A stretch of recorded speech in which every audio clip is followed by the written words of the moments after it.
आइए सुनिए, देखिए, समझिए सनातन सत्य। जैसी दृष्टि वैसी सृष्टि, दृष्टि विज्ञान। कुदरत, कुदरती रचना एवं कुदरत के कानून से शाश्वत सुख की प्राप्ति।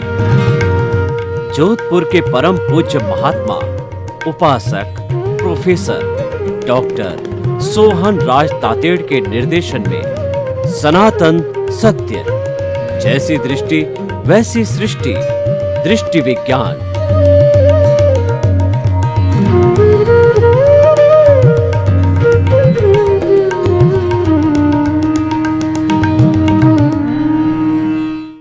आज का हमारा अति उत्तम विषय व्यवहार कुशल कैसे बने। व्यवहार कुशलता क्या है? व्यवहार कुशलता ये है किसी व्यक्ति को दुख न देना, और जो व्यवहार हम अपने साथ नहीं चाहते हैं वह दूसरे के साथ में व्यवहार नहीं करना, वह व्यवहार कुशलता है। हम चाहते हैं कि कोई हमारी इंसल्ट ना करे, कोई जो है हमारा जो है हमें प्रतिशोध नहीं ले हमारा, और कोई जो है हमको दुख न दे, कष्ट न दे, हमारे को तिरस्कार नहीं करे, अपमानित नहीं करे, हमको दुख नहीं पहुंचाए, हमारे से घृणा नहीं करे। तो ऐसी स्थिति में हम भी वैसा व्यवहार दूसरे के साथ नहीं करें, ये व्यवहार कुशलता है। जिस वातावरण में हम जीते हैं वो व्यवहार जगत कहलाता है, और व्यवहार जगत में अच्छी तरह से जीने के लिए व्यवहार कुशलता बहुत जरूरी है।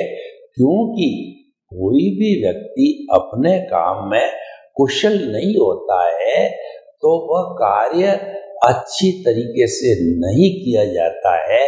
तो ठीक उसी तरीके से व्यवहार जगत को भी अच्छा जीने के लिए व्यवहार कुशलता चाहिए। अब देखिए, कुछ हम उदाहरण लेते हैं, उससे व्यवहार कुशलता अच्छी हो जाएगी।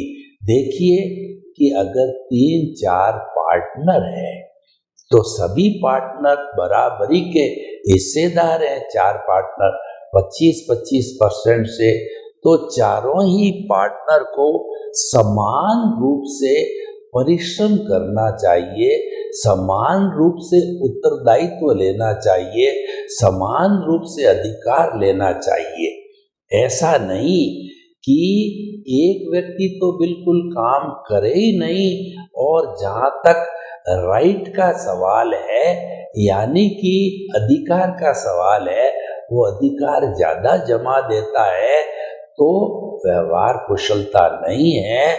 और ऐसा जो पार्टनरशिप टूटने के कगार पर आ जाती है, चाहे कितने ही बड़े बड़े घराने हों, अगर उन घरानों के अंदर सभी लोग अनुशासित रूप से चले और सभी तालमेल से चले, तो जो है वह ग्रुप, वह घर टूटने की नौबत नहीं आती है। लेकिन वास्तव में होता क्या है कि इतने लोगों में से कोई व्यक्ति सेल्फ सेंटर्ड हो जाता है, स्वार्थी हो जाता है, वह अपना ही स्वार्थ देखता है, मौज मजा मस्ती करता है, और ज्यादा जो है वह अपना राइट लेने की कोशिश करता है। तो निश्चित तौर पे उस परिवार में और उस भागीदारी में, उस पूरे व्यवसाय के अंदर प्रॉब्लम खड़ी हो जाती है, और वह धीरे धीरे जो है शक्तिहीन होने लग जाता है।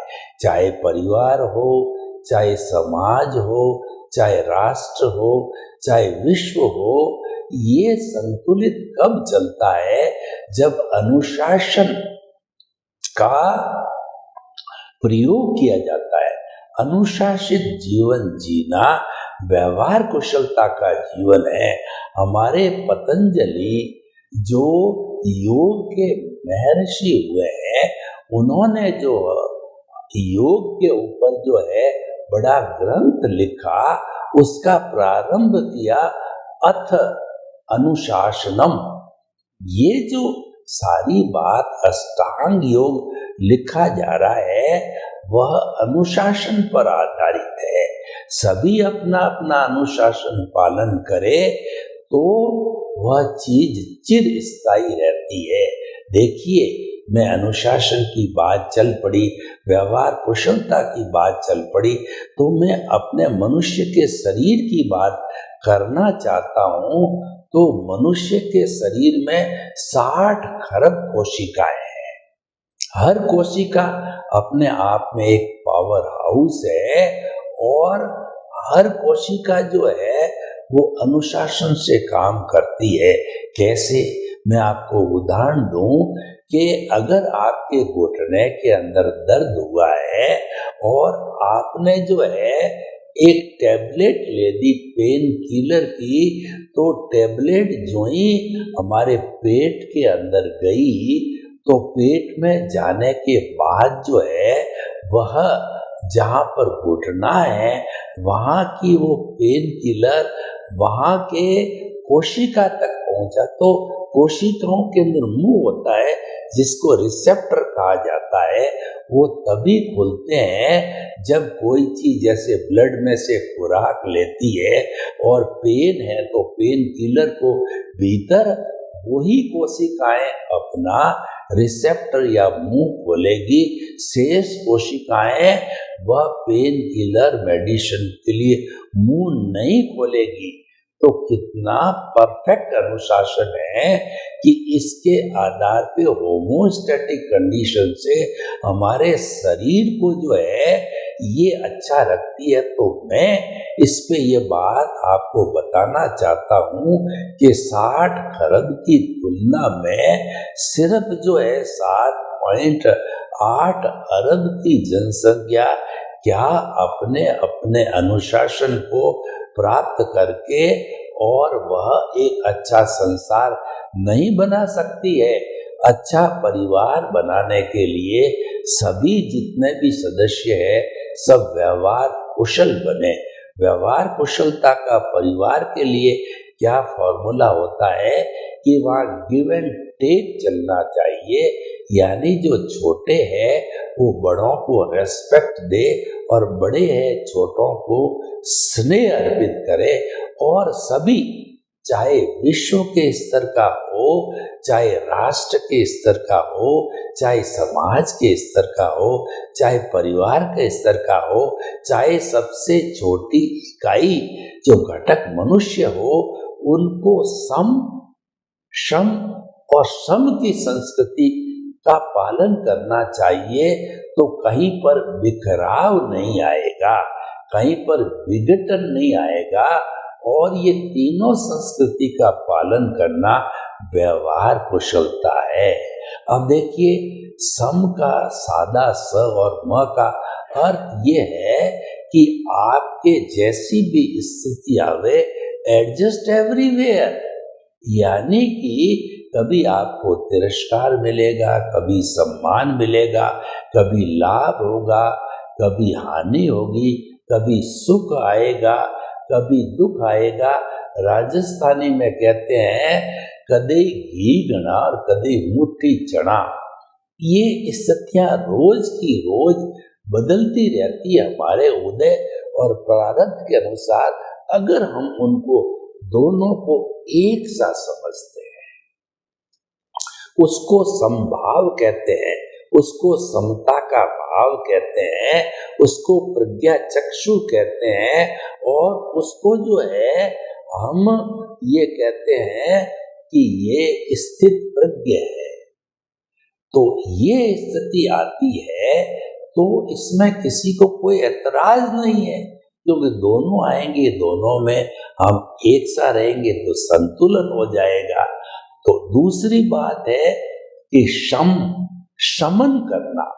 हमारे जो नकारात्मक सोच होती है वह विघटन करती है, वह व्यवहार कुशलता को खराब करती है, वह दूसरे को कष्ट देती है, तकलीफ पहुंचाती है। तो जो है वो विघटन को रोकने के लिए शम का मतलब उन नकारात्मक भावों को, सबसे बड़े नकारात्मक भाव 4 होते हैं। एक तो होता है क्रोध, आप आग बबूला होते हो, बात बात पर जो है नाराज होते हो, लोगों को झिड़कते हो, तो धीरे धीरे लोग दरकिनार होते चलते हैं, तो वो क्रोध हो गया। और दूसरा है अहंकार। अहंकार का अर्थ ये हो गया कि जो है वो आप घमंड करते हो, अपने किसी न किसी चीज का अहंकार 8 तरह के मद कहे गए हैं। वो होते हैं जाति, कुल, बल, रूप, ऐश्वर्य, तप, ज्ञान, समृद्धि आदि। इसका हम अहंकार करते हैं तो सामने वाले को जो है हम इंफीरियर समझते हैं, खुद को सुपीरियर समझते हैं। ऐसी स्थिति के अंदर व्यवहार कुशलता नहीं रहती है, जबकि समानता का व्यवहार करें, यानी रेस्पेक्ट में गिव एंड टेक चलता है। दूसरे को रेस्पेक्ट दो तो आपको रेस्पेक्ट प्राप्त हो जाएगी। ये कब होता है? अहंकार शून्य के द्वारा होता है। माया एक बहुत बड़ा दुर्गुण होता है।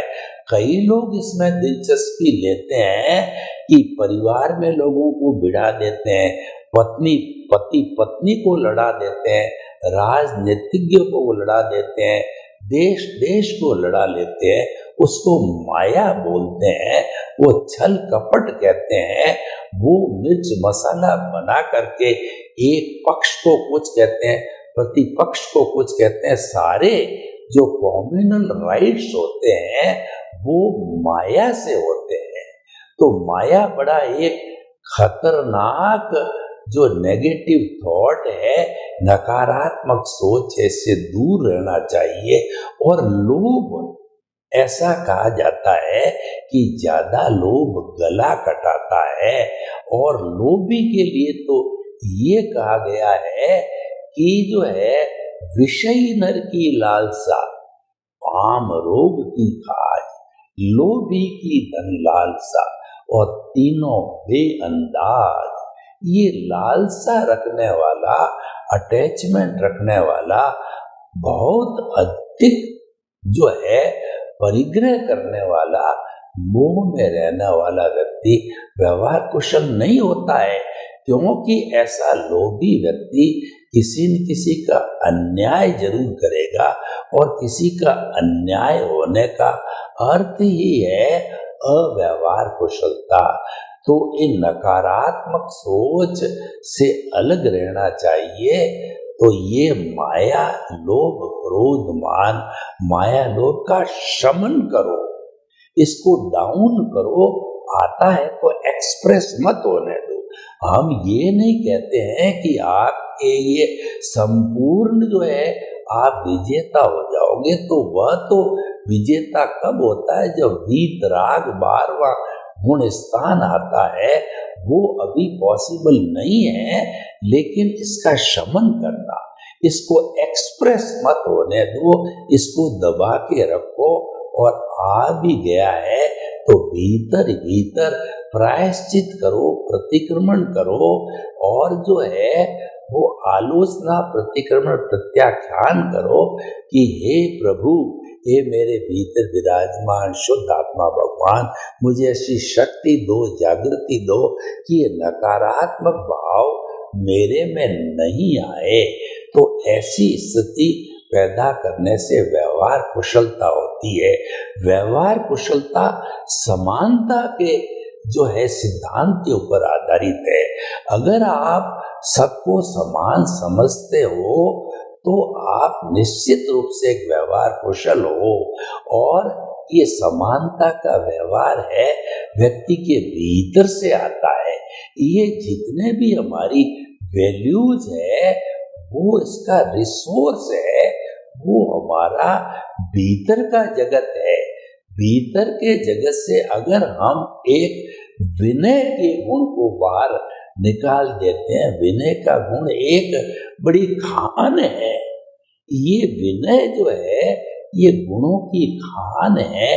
विनय का गुण आने से हमारे क्रोध, अहंकार, माया, लोभ भी दबे रहते हैं। शम और शम की हम बात करते थे, उसका समन होता है। तो विनय के गुण को ज्यादा से ज्यादा डेवलप करने से शम का बात होता है। तीसरा श्रम, व्यक्ति को हमेशा मानसिक रूप से श्रम करना चाहिए और शारीरिक रूप से श्रम करना आवश्यक है। श्रम करने से हमारे परिवार के सभी सदस्य अगर बराबरी का श्रम करे, अपना अपना काम करे, तो किसी को कोई शिकवा शिकायत नहीं रहेगी। यानी कि हम पूर्ण रूप से व्यवहार कुशल बन जाएंगे। व्यवहार कुशलता जो है बनाए रखना एक मानवीय गुण है, और जो व्यवहार कुशलता बनाए रखता है वो भीतर की कुशलता भी बनाए रख सकता है। क्योंकि कहा गया है व्यवहार शुद्धि बिना निश्चय शुद्धि नहीं है। अगर आपने व्यवहार की शुद्धि की, व्यवहार कुशल बने, तो निश्चित तौर से आप अध्यात्म कुशल बनोगे। आप अध्यात्म कुशल हो तो व्यवहार कुशल अवश्य बनोगे। यानी भीतर का जगत और बाहर का जगत है, ये दोनों एक दूसरे के कॉम्प्लीमेंट्री है, दोनों एक दूसरे के पूरक है। भीतर का जगत पावरफुल है क्योंकि भीतर का जगत सूक्ष्म है। सूक्ष्म है, वो स्थूल को कंट्रोल करता है। यानी कि सूक्ष्म जगत के अंदर आप देखिए कि जब परमाणु को तोड़ा जाता है तो न्यूट्रॉन, प्रोटॉन तोड़ करके हम बहुत बड़ी बिजली, जो तारापुर वगैरह जो है हमारे बिजली घर है, वहाँ पे पैदा करते हैं। और आपको उदाहरण दूं कि आजकल मोबाइल के अंदर जो चिप लगते हैं, एक एक चिप की मेमोरी 100 जो है जीबी होती है। 100 जीबी का अर्थ हो गया पूरे जो है एक विश्वविद्यालय की सेंट्रल लाइब्रेरी उसके भीतर आ जाती है। तो हमारा जो भीतर का जगत है वह व्यवहार कुशलता का उद्गम सोर्स है। तो हम उस पर भी प्रकाश डालते हैं। भीतर का जगत है वो आत्मा का जगत है, आपका प्राइवेट जगत है। और हमारी जो आत्मा है, चेतना है, वह जो अनंत ज्ञान, अनंत दर्शन, अनंत शक्ति, अनंत सुख का धाम है। यानी सुख जो हम बाहर खोजते हैं वो तो सुखाभास है। भीतर का सुख है वह स्थायी सुख है, क्योंकि वो हमारी आत्मा का लक्षण है। और एक बार जिसको भीतर का सुख स्पर्श हो जाता है वह उस समुंदर को प्राप्त कर लेता है। तो बाहर के सुख है उसको फीके फीके लगते हैं, वरना वो बाहर के सुख में डोलता रहता है। कभी भोजन का सुख, कभी स्त्री का सुख, और कभी ढूंढता है कपड़ों में सुख है, कभी घर में सुख है। तो उसमें वो ढूंढता रहता है, लेकिन वो सारा सुखाभास है। सुख का स्रोत तो भीतर है। व्यवहार कुशलता का मूल स्रोत वो भीतर है। क्योंकि जैसा मैंने अभी बताया कि विनय गुण को प्राप्त करना, विनय भीतर से आती है। विनय जो है हमारी आत्मा का गुण है, वह भीतर से आता है। और अगर हम भीतर जाने का अभ्यास कर लेते हैं, यानी हमारे प्रभु से, ईश्वर से साक्षात कर लेते हैं, तो निश्चित तौर पे हमारा व्यवहार जगत है, व्यवहार कुशल हो जाते हैं। व्यवहार कुशल यानी जो बाहर का जगत है वो मन वचन काया का जगत है और वह भी ऑटो मोड से चलने वाला होता है। उसको हम रिलेटिव पुरुषार्थ कहते हैं और उसको अज्ञान की श्रेणी कहते हैं। अज्ञान बुरा नहीं है। अज्ञान का अर्थ हुआ कि देह से जुड़ा हुआ ज्ञान, क्योंकि देह टेम्परेरी है और ज्ञान जब ज्ञान है वह विज्ञान से जुड़ा हुआ है, यानी आत्मा से जुड़ा हुआ जो ज्ञान है वो परमानेंट होता है। इसीलिए ज्ञान जब विज्ञान बनता है तो वो परमानेंट अकाउंट पर चला जाता है और ज्ञान जब जो है टेम्परेरी देहाध्यास से जुड़ता है तो वो अज्ञान हो जाता है, क्योंकि वो तो नाशवान है और उसको तो नाश करना है। हमारे को अज्ञान का नाश करना है। अज्ञान का नाश ही सच्चा नाश है। अज्ञान का त्याग ही सच्चा त्याग है। इसीलिए हम कहते हैं कि मन वचन काया तथा उससे जुड़ी हुई हर अवस्था मात्र कुदरती रचना है और वह व्यवस्थित है, वह प्रीडेस्टिन्ड है और वह टेम्परेरी है, वो आने वाली है, जाने वाली है, वो नाशवान है। क्योंकि वो टेम्परेरी है तो टेम्परेरी और अवस्था होती है वो सारी नाशवान होती है। और हम तो कहते हैं कि मन वचन काया का जो है जितना भी ये हमारा डिस्चार्ज है, जब ये जीरो हो जाता है तब अज्ञान जीरो हो जाता है, तब कॉजल बॉडी जीरो हो जाती है, तब कार्बन शरीर जीरो हो जाता है, तब हमारी प्रतिष्ठित आत्मा समाप्त हो जाती है और मन है अमन बन जाता है। तो हम शाश्वत सुख को प्राप्त कर लेते हैं। हम हाईएस्ट व्यवहार कुशलता को प्राप्त करते हैं। कौन सा व्यवहार कुशल? भीतर की व्यवहार कुशलता। तो भाइयों बहनों, जो हमारा बाहर का व्यवहार कुशल है वो मानव धर्म पर भी आधारित है। मानव धर्म का अर्थ होता है one world, one earth, one sky, one sun, one god and one religion, and that religion is the manav dharma. मानव धर्म का उद्देश्य है कि जो है परहित सरिस धर्म नहीं भाई, पर पीड़ा सम नहीं अदमाई। दूसरे का हित करने के समान कोई धर्म नहीं है और दूसरे को पीड़ा पहुंचाने के समान कोई अधर्म नहीं है, कोई अधर्म नहीं है। इसीलिए जो है हम आपको ये बताना चाहते हैं, अगर आप व्यवहार कुशलता पाना चाहते हो तो मानव धर्म को स्वीकार करो। मानव धर्म का अर्थ यह है अपना पड़ोसी भी जिंदा रहे, मैं भी जिंदा रहूं, सभी जिंदे रहे, जियो और जीने दो के सिद्धांत का पालन करना चाहिए और परस्पर गो जीवना। देखिए कि हमारी जो इंसानियत है, हमारा जो समाज है, जो हमारा परिवार है, ये परस्पर गिव एंड टेक के फॉर्मूले पे चलता है।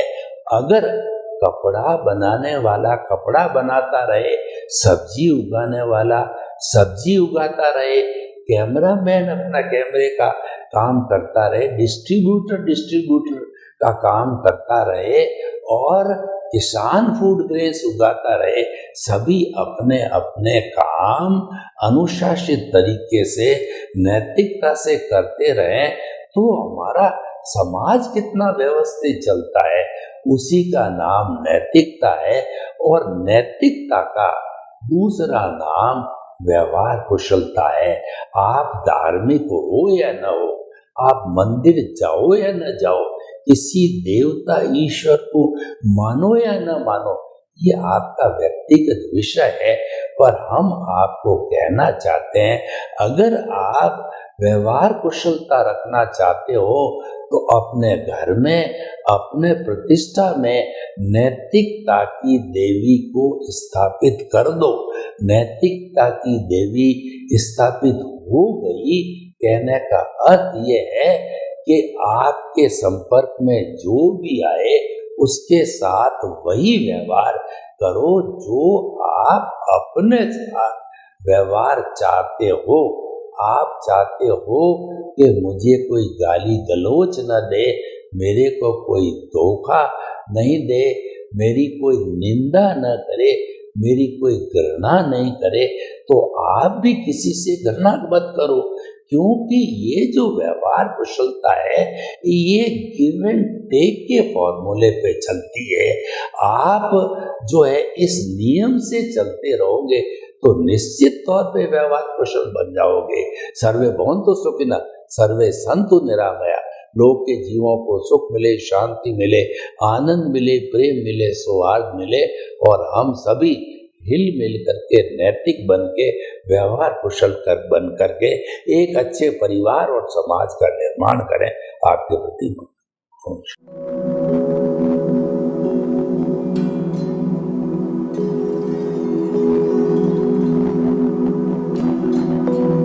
एक ऐसा अंतर्राष्ट्रीय ख्याति प्राप्त मानव जो गुरु प्रेरणा से पिछले 20 वर्षों से वानप्रस्थ जीवन जीते हुए 24 घंटे मानवता की सेवा में संलग्न है। एक ऐसा मानव जो अभी राष्ट्रीय, अंतर्राष्ट्रीय टीवी चैनलों पर 7,500 एपिसोड के माध्यम से सनातन सत्य, आत्मविज्ञान एवं पुनरुत्थान, व्यवहार एवं निश्चय जगत के जीवनोपयोगी विषयों पर हृदय स्पर्शी प्रवचन कर चुका है। उस मानव का नाम है महात्मा उपासक प्रोफेसर डॉक्टर सोहन राज तातेड़। प्रोफेसर तातेड़ द्वारा योग, दर्शन, शिक्षा विषयों पर रचित पीएचडी स्तर के 250 शोध ग्रंथ भारत के 100 प्रतिष्ठित विश्वविद्यालयों में शोधार्थी पढ़ रहे हैं तथा वे सभी शोध ग्रंथ वहां की सेंट्रल लाइब्रेरियों में उपलब्ध हैं। महात्मा सोहन राज ने अभी तक हजारों स्कूलों, कॉलेजों, विश्वविद्यालयों एवं संस्थाओं में सेमिनार, वर्कशॉप, कैंप लगाकर लाखों विद्यार्थियों को योग, दर्शन, शिक्षा का प्रशिक्षण देकर उन्हें सुसंस्कारित किया। डॉक्टर तातेड़ ने भारतीय संस्कृति उत्थान के 4000 से अधिक समसामयिक विषयों पर आर्टिकल लिखकर ऑनलाइन जर्नल, पत्रिकाओं, वेबसाइट्स पर प्रकाशित किया, जिसका उपयोग लाखों पाठक कर रहे हैं। उपासक तातेड़ के 5000 से अधिक आज का सुविचार, आज का शुभ संदेश, आज का मंगल भावना योग आदि चिंतन websites, Twitter, blogger, Facebook, YouTube माध्यमों से लाखों लोग अपना जीवन निर्माण कर रहे हैं। मानवता के मसीहा ऐसे महामानव महात्मा सोहन राज तातेड़ के प्रोफाइल को अभी तक विश्व के 20 लाख दर्शक यूट्यूब पर, 12 लाख गूगल पर एवं लाखों दर्शक फेसबुक, ब्लॉगर, ट्विटर और इंस्टाग्राम पर देख चुके हैं।